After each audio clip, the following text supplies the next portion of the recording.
Y hablando de Dina Boluarte, en el próximo pleno se va a ver su censura, ¿no? No es una censura relacionada con temas recientes, sino más bien, y es una acusación bastante grave, el manejo de las protestas y los muertos, que como dices, Diego, parece que ya fueran este periódico de ayer, ¿no? Todas las proyecciones que tenemos hasta el momento y los cálculos muestran que es poco probable que se Es censure poco probable. a Dina Boluarte, ¿no? Y que más bien esta va a ser una nueva muestra, digamos, de la poca capacidad del Congreso, siquiera para tener alguna especie de posición política en este caso en el que claramente, y como ya lo hemos conversado en varias de las sesiones de comité de domingo, han habido abusos por parte de la policía, abusos por parte de las Fuerzas Armadas. ¿Tú cómo ves, Augusto, que esto se vaya a dar? Podría ser una oportunidad para que Dina Boluarte reconozca de alguna manera algo de la responsabilidad política por las muertes o va a dejar pasar esta oportunidad?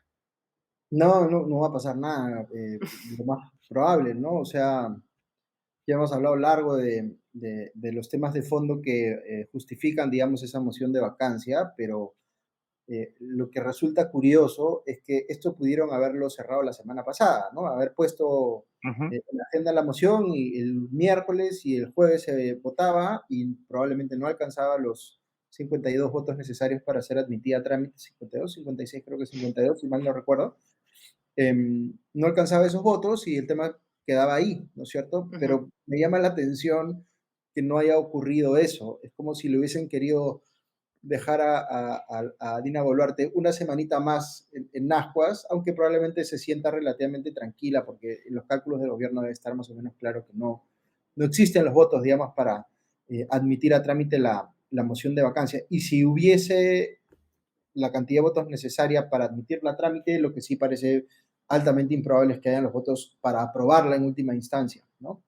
Ujú. Recuerda que esto es similar a lo que pasó con Castillo antes, que es que más o menos a los 3, 4 meses del gobierno presentan una moción de vacancia que tenía todas las probabilidades, digamos, de rechazarse, y efectivamente fue rechazada, y después reintentan más adelante con una segunda y una tercera, ¿no? Y a Castillo finalmente la tercera fue la vencida, ¿no? No necesariamente por lo que iba a pasar si seguía el Sino curso por la normal. sobrereacción de Pedro Castillo para supuestamente tratar de protegerse de ese supuesto desenlace, ¿no?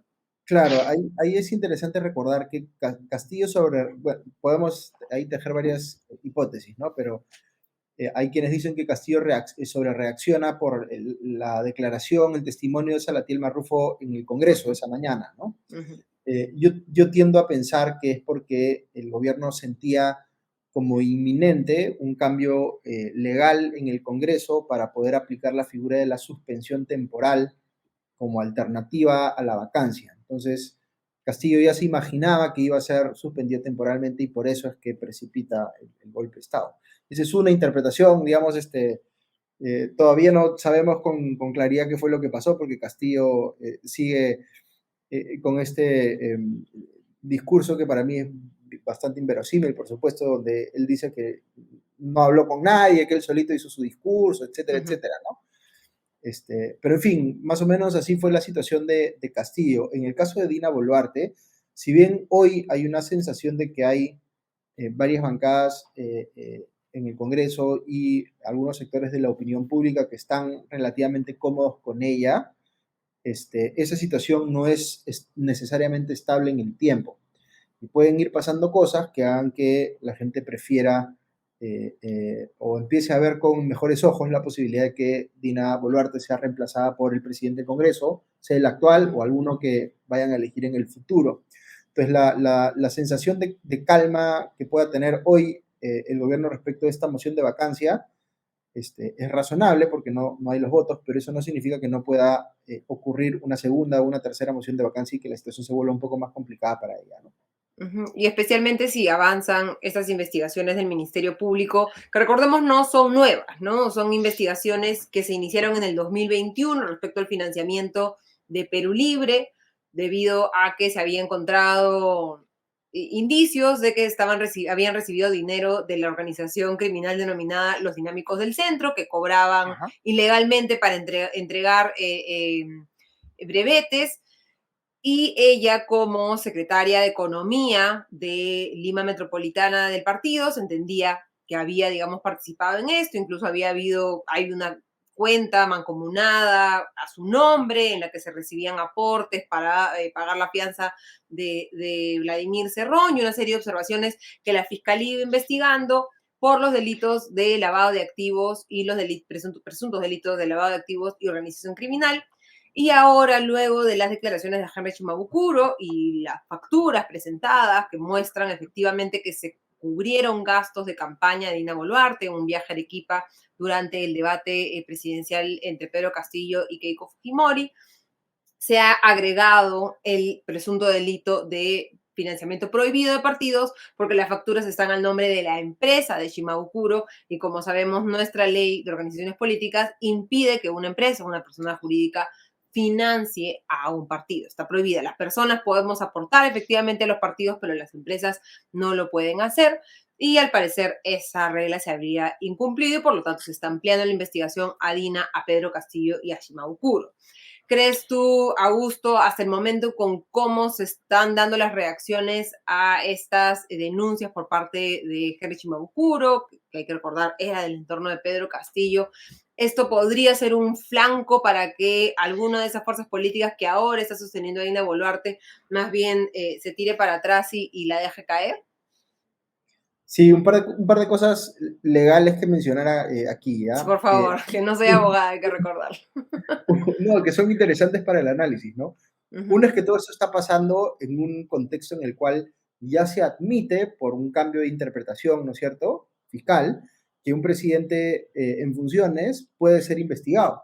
Hasta Exacto. hace no mucho eso no existía. O sea, Ujú. la regla asumida, digamos, porque no era explícito el tema, en todo caso, o había margen de interpretación en la Constitución, era que no se podía, no solamente no se podía acusar, sino tampoco se investigaban los presidentes.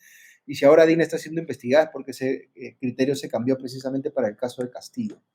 Y sobre la investigación por lavado de activos, eh, me imagino que quienes nos escuchan deben haber visto que son varios los políticos que han sido en distintos momentos involucrados en investigaciones por lavado de activos.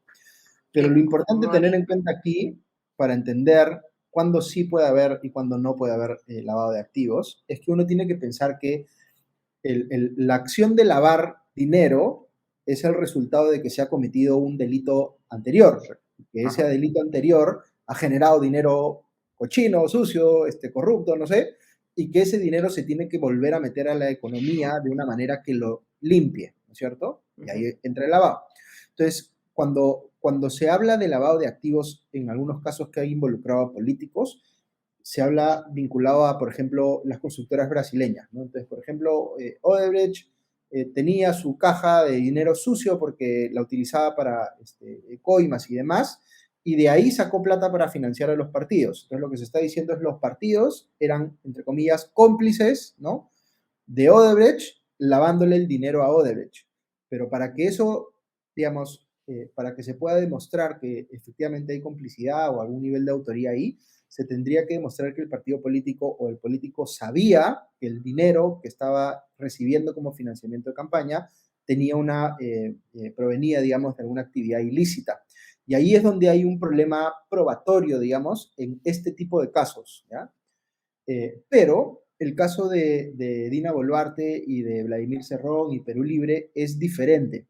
¿Por qué es diferente? Porque la imputación es que durante la gestión al mando del gobierno regional de Junín, eh, eh, digamos, Perú Libre, controlando ese gobierno regional de Junín, tuvo un esquema de actividades ilícitas, como por ejemplo el cobro de coimas por la entrega de brevetes o cosas por el estilo, y que luego podría haber sido el caso que dinero salido de ese esquema ilícito se utilizó para financiar la propia campaña del partido.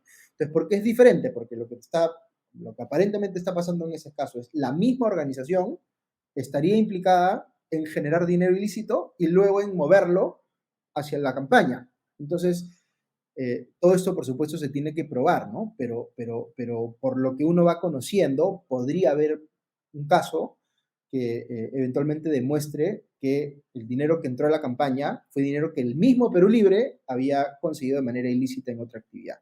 Ujú. Y eso podría, por supuesto, complicar a Dina Boluarte porque ella ha tenido roles partidarios que tienen que ver incluso con el manejo de dinero, ¿no? Era tesorera y demás, ¿no? Eso ahora ella no lo quiere reconocer y dice que no conocía a Shimabukuro y demás, pero Ujú. ciertamente es un frente bastante complicado para ella, ¿no?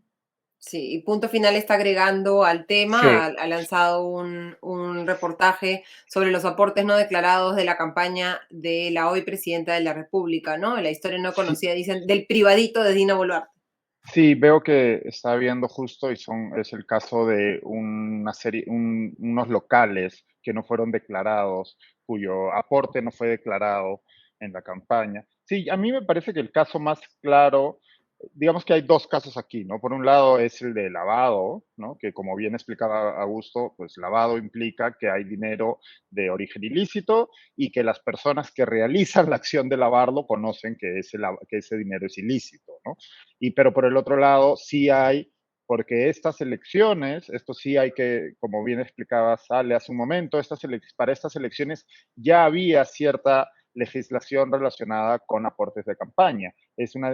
La diferencia es importante respecto a las elecciones anteriores, a las 2016, donde la legislación era distinta.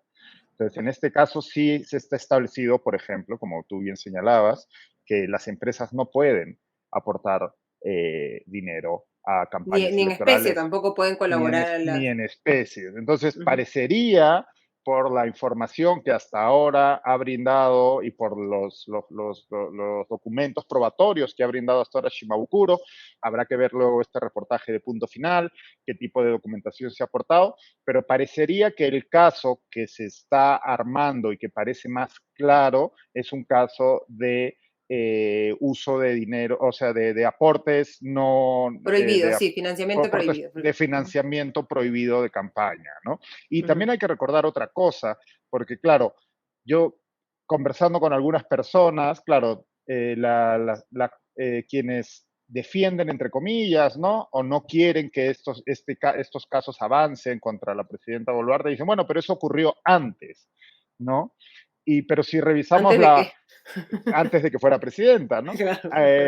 Pero si revisamos la corta historia, la corta pero frondosa historia de vacancias o de intentos de vacancias que terminaron en renuncias presidenciales recientes, casi todos los casos, excepto el de Castillo, todos los casos ocurrieron por cuestiones que los ya presidentes hicieron mucho antes de que fueran presidentes. Es el caso de Vizcarra y es el caso de Kuczynski, que no fue vacado, pero fue forzado a A renunciar. renunciar por Ujú. una moción de casa. Separo, por supuesto, el caso de Manuel Merino porque, bueno, fue una presidencia bastante corta, ¿no? Y, Ujú. y ni siquiera hubo un intento de vacancias, él tuvo que renunciar únicamente forzado por la calle, ¿no? Pero Ujú. de los cuatro presidentes que tuvieron que renunciar o fueron, bueno, de los tres que tuvieron que renunciar o fueron vacados, pues dos fueron por asuntos que ocurrieron mucho antes de sus presidencias, ¿no? Entonces, el caso sobre Dina Boluarte no sería tan novedoso en ese sentido, ¿no? Claro, pero vamos a ver si tiene alguna consecuencia, ¿no? Como bien tú Mm, decías, hay una fuerte porción, digamos, de las fuerzas políticas que prefieren mirar para el costado. También calculo sí, porque ninguna organización política puede dormir tranquila pensando que ha hecho exactamente todo correcto durante la campaña, ¿no? y también, Y por lo... Y Ujú. también supongo que siguiendo la propia estrategia de la presidenta Boluarte, que es en parte la estrategia que siguió durante buena parte de su gobierno el presidente Castillo, que es básicamente, ¿no? Cuando viene el oso, tírate al suelo y hazte muertito, ¿no? Ujú. Eh, lo que pasa es que cuánto tiempo puede hacerse uno el muertito, ¿no? Como en el caso de Boluarte. Yo no sé, Ujú. vamos a ver cómo siguen estas, porque pues, de nuevo, como ya hemos dicho mil veces en este espacio, ¿no? El único sostén que tiene la presidenta Boluarte es el Congreso. Es una presidenta aún más impopular que Castillo. No solo es aún más impopular, sino que a diferencia de Castillo, su mandato se considera ilegítimo, cosa que no ocurría en el caso de Castillo de forma tan mayoritaria, ¿no? Más del 70% de los peruanos piensa que Boluarte no debió llegar a ser presidente, ¿no? Que no es lo mismo que pensar que su gestión sea, no es lo mismo que desaprobar su gestión, es más profundo el rechazo, ¿no? Claro. Y esto, digamos, también se fundamenta en estas, digamos, aseveraciones que recordemos son falsas, ¿no? Respecto a que Pedro Castillo fue más bien víctima de un golpe de Sí, no, Estado y por no el supuesto. perpetrador de un golpe de Estado. Ideas que siguen siendo esparcidas a nivel público por el presidente de México, Andrés Manuel López Obrador, que ya lo hemos conversado varias veces, y también por el presidente de Colombia.